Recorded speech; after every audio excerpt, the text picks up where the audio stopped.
Alright, welcome back to Honored Madman, and today we're not talking about lore. We've got a review of sorts for a recent TV show that just concluded its first season. I'm, of course, referring to The Walking Dead Redemption, Daryl Dixon, a pretty solid show. I suppose I could just end the review there because I did enjoy it, yes. But let's get into why I enjoyed it. I've watched all of the spin-offs of The Walking Dead, and generally they're about as hit and miss as it gets. Fear the Walking Dead was good up until season 3, and then it went off the rails and made no sense, and yet I still keep watching it, even now as they're airing the ridiculous new season where this guy came back from several seasons after being presumed dead. It's a whole thing. I also watched Tales of the Walking Dead, which had a few good concept episodes. The rest I was kind of just not really bored of. I just wasn't impressed by. And then came Dead City, which, Negan's one of my favorite characters in the comic and the TV show. And without a shadow of a doubt, he carried that show, along with the actor who played the Croat. Those guys were great. Even the Marshal, who was like a Fallout 3 character, even grew on me by the end. But I'm not the biggest Maggie fan, so that kind of dragged it down. And again, that felt more like a continuation of the original The Walking Dead show than a true spin-off. And that brings us to Daryl Dixon, which to me is the most solid The Walking Dead has been in a long time. Definitely the best out of all the spin-offs, and I think a lot of that has to do with how it treats its setting. It doesn't just do the zombie apocalypse in France route, it also utilizes a bunch of French themes and incorporates a lot of French history into the overall story and world building of the series. Now, I'm not super knowledgeable about French history, but I got most of the references. Most of them have to do with World War II, but I believe there's some French resistance ones, French Revolution, and then also they did reference the resistance during the World War II occupation during the whole Vichy thing. And man, some of these locations are straight up like out of a storybook, out of a fairy tale book. Mont Saint Michel looks fucking cool. It looks literally out of something out of A Song of Ice and Fire. And pair that with the music that they use while they are showing it and the shots that they're using, that's some great, in my opinion, filmmaking. To me, it really does convey a whole fucking feeling. It's dope. But look at me, I'm already getting sidetracked. Now, Norman Reedus, of course, kills it in his role as Daryl. He basically is Daryl. And the character is at his very best. He's a stranger in a strange land, and it's, the perfect guy for that. Sure, I missed the sarcastic Daryl of the first few seasons of The Walking Dead, but that time is long gone. Daryl is no longer that type of guy anymore. He lost Merle, he lost Rick, and there was a Merle reference where Daryl says him and Merle used to watch Mork and Mindy, which I always love a Merle reference. The guy is great. Mainly because of Michael Rooker, man. That guy can make any character great. Now, Daryl winds up in France, floating on a door, and they do explain how this all came about a little bit further down the road. I think in the 5th episode. There's only 6, as I believe most pilot seasons of Walking Dead shows only get 6 episodes. So for the first 4 episodes, we're left wondering, how did Daryl get here? But we're soon, that kind of takes a backseat to our other wonders as we are introduced to new characters and new storylines. He runs into a young thief and her supposed grandpa, and they almost offer to trade when they're interrupted by these guys wearing a very militaristic style outfit. They presumably try and take the girl off to go, pull Ben Roethlisberger, but Daryl intervenes and saves her, killing one of them, and then before he can execute the other, she kills him, tells him not to waste the gunpowder. And that's another thing, they're using all these flintlock and musket rifles and pistols.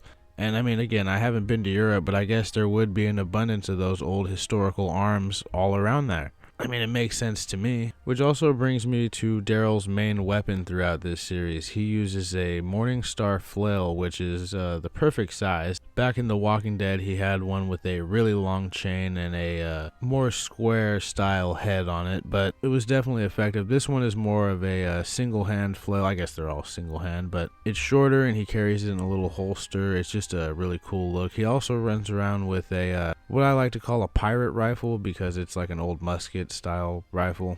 And I really like the attention to detail. At one point, he has the old little loaders that they used to have for the quick reload, and he teaches this kid how to reload it. It's a little cool little 2-second scene that I really liked. I don't know why, but it really did make me wish for a Metal Gear Solid series down the road.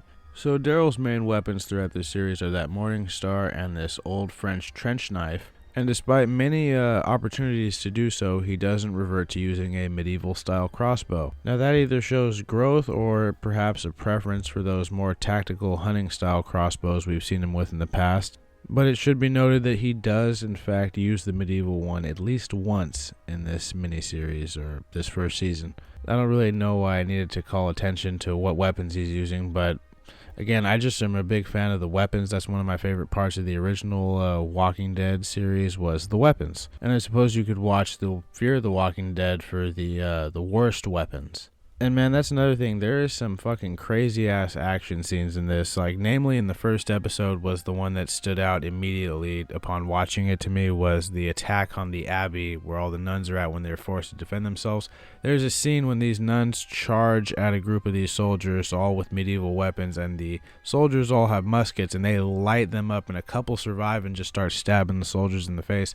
That scene's like all like one shot and it looks really fucking cool. It might not be one shot, but it is a really cool little sequence. And the entire attack on the Abbey, it is brutal. It is really well done. I mean, maybe it's because I'd been watching Fear the Walking Dead. I was used to a lot worse choreography and just cinematography and whatnot. It's almost not even worth comparing the two because this is on a completely different level. This is eons above Fear the Walking Dead's fight cinematography or just battles or anything like that. And again, I'm bashing the shit out of Fear the Walking Dead, but that was my most recent reference for The Walking Dead before watching Daryl. It truly is jarring that Fear the Walking Dead post-season 3 even exists in the same universe as the rest of these shows. But that's a topic for another video that someone else has probably already covered, but maybe I'll get to one day. Now, the supporting cast is also good. We're introduced to this nun named Isabel with a very checkered past. She used to be a pickpocket, drug addict thief who used to rob people at clubs and presumably just to fund her lifestyle. I mean, she seemed like the average party girl on the surface, but in reality, she was like this master pickpocket. Now, she also was a pretty likable character. She sort of gets a little manipulative near the end, but that's understandable given what they've been through. Another great character is Quinn, who is Isabel's former boyfriend from before the fall of society. He's still around, and he operates he's sort of like Hancock from Fallout 4. He operates a post-apocalyptic nightclub complete with a dark-haired lounge-singing woman and collects art and other artifacts, pretty much anything of old world value he's after. You know, he likes to collect these, he likes to have a cool collection, if you will.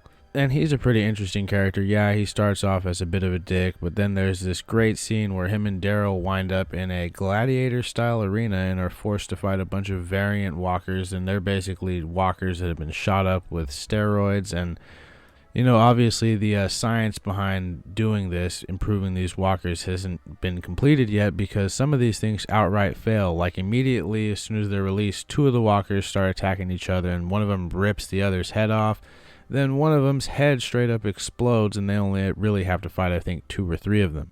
But again, I'm probably ruining it, but that's probably one of the greater scenes in this show, and there's a lot of great scenes in this show, that's for sure. There's this fucking insane, I shouldn't call him insane, there is an honored madman that has created a zombie orchestra by, you know, cutting off the head of a zombie and hanging it near a harp so it can play the strings. It's shoved tubas down zombies' throats. This guy he's created a zombie band. There's so much cool, wacky, just off-the-wall shit in this story. I really enjoyed it. There is this whole subplot, though, of a resistance against the main antagonist, this woman, Jeanette. And they're sort of played up like the French resistance during a World War II type of group. And their leader is this really cool guy named Falou. He gets a lot of great lines and a lot of great little monologues and speeches. Definitely a really cool character. Now, I will say I do kind of have a problem with why he wound up in France in the first place. I mean, it's not really a nitpick. It's just like, really? That's kind of fucked. Okay, so there's these guys, they're basically hunting walkers to bring them to these French researchers to bring on board their ship, and they're getting paid in gas for it. Daryl finds this group, and he needs gas, so he starts taking part. There's, of course, a kid who sucks at bringing in walkers, and Daryl shows him how to chop wood. Then one day he sees the kid brought in as a walker with rope burns around his neck by a rather antagonistic member of the group. Daryl gets into an altercation with him and he punches him. And I mean, obviously the guy blatantly killed this kid who was pretty innocent. I mean, he had no business being at this camp, but he didn't deserve to die. Sure, natural selection would have gotten him anyway, but that didn't mean this guy should fucking hang him, just to bring in another zombie and be paid a little bit more gas. So yeah, naturally, Daryl takes issue with this and he punches him, and for whatever reason, just for that, both of these guys are put on board a ship and sent off to France to be used as research experiments or, spoiler alert, live feed for the walkers they're bringing across. That actually seems more likely what they were doing. They were just tossing them to the walkers as live feed.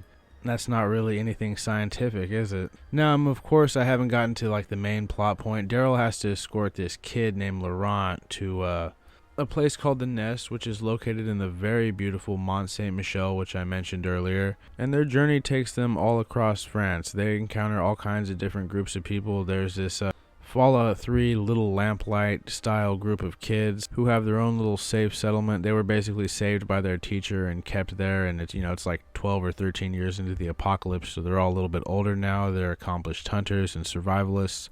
It really did remind me of Fallout. A lot of things in this show reminded me of Fallout, to be honest. And again, there is some obvious, ridiculous, goofy shit that reminds you that you're in the Walking Dead universe occasionally. Like, there's this skilled fighter, Aslan, and I get the purpose of this character and everything, but he essentially dies off-screen by fighting 3 walkers and stumbling backwards and falling on the back of a telephone pole. Those little climbing spikes, and getting impaled on one of those little hooks, like right on his spine. And then he has a little chat with Daryl, and Daryl puts him out of his misery.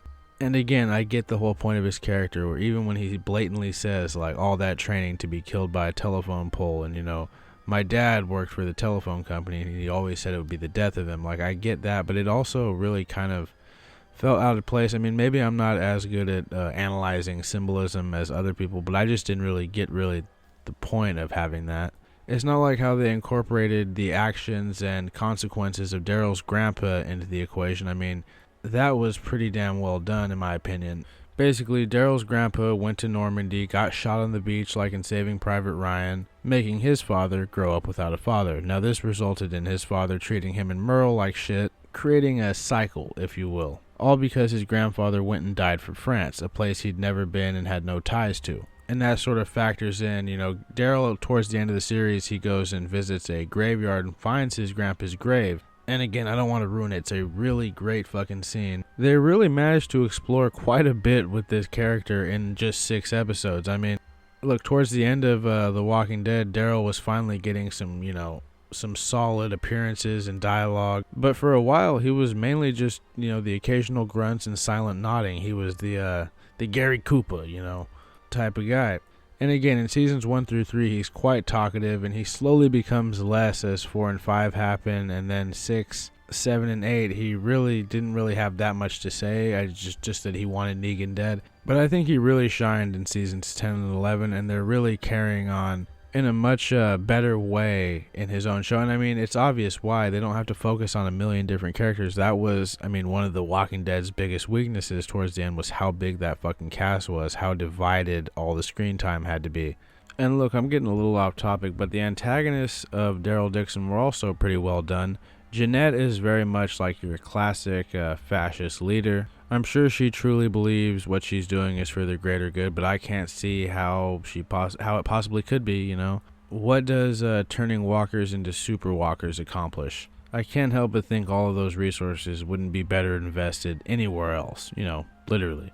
But the actress is doing a really great job of playing her. She just has a very angry, scary kind of face, like a mean bulldog. Now the other, what I would call main antagonist is this guy called Cadrone. And he's, I guess, a little bit more understandable. I mean, his brother was the guy that tried to, Bill Cosby, that female thief back in the first episode, and got killed for it. And Cadrone's running around thinking Daryl's the one who did the killing when he even wasn't. It was the thief that killed the guy. And this guy literally kills a whole convent full of nuns. Yeah, they were armed, and yeah, they were ready to defend themselves, but he kills them all searching for this guy who he believes killed his brother, the grapist. And it isn't made like explicitly clear, but he is part of Jeanette's like army, but he's more of like the Outrider Knight version. Like he has no direct contact with Jeanette up until, he finally does meet her throughout the course of the series. He's sort of just like one of her fanboys that dresses up as a tank commander. I mean, all of his guys, they're called guerriers or something like that. I can't really, say it with a French accent. But they run around just robbing people on the side of the road and spreading the good word of Jeanette without having any actual direct affiliation with her. At least that's how I read it.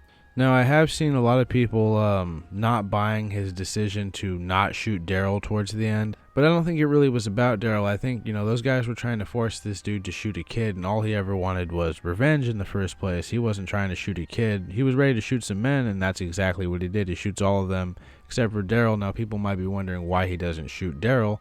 Well, he probably figured that this poor nun and this kid would never survive without him, and that maybe he could just get his revenge another day. And honestly, if they just sat down and talked about it, he would find out he doesn't need to get revenge on Daryl at all.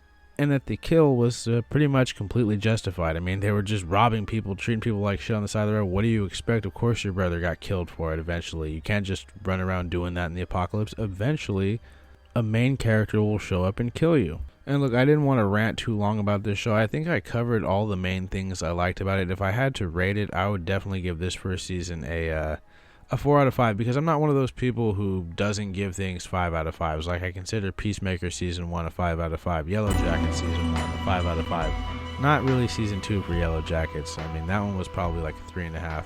Still good, but not the perfect season that first one was, to me. But yeah, I would definitely give this a 4 out of 5. And it probably will only get better. I mean, they've got a lot more they can explore with the idea of Daryl in Europe. And yeah, I know they're sending Carol out there, but they can do a lot of cool stuff with that concept too. I mean, she still has to get out there, and that could be interesting to see. Or they might just do it in like an episode and boom, she's in France. Who knows with this show or with TV these days. But I think I covered all my main points. I really enjoyed this show. It was like a breath of fresh air for The Walking Dead. And at the risk of rambling any further, let's have our outro, and then we'll talk about what's coming next.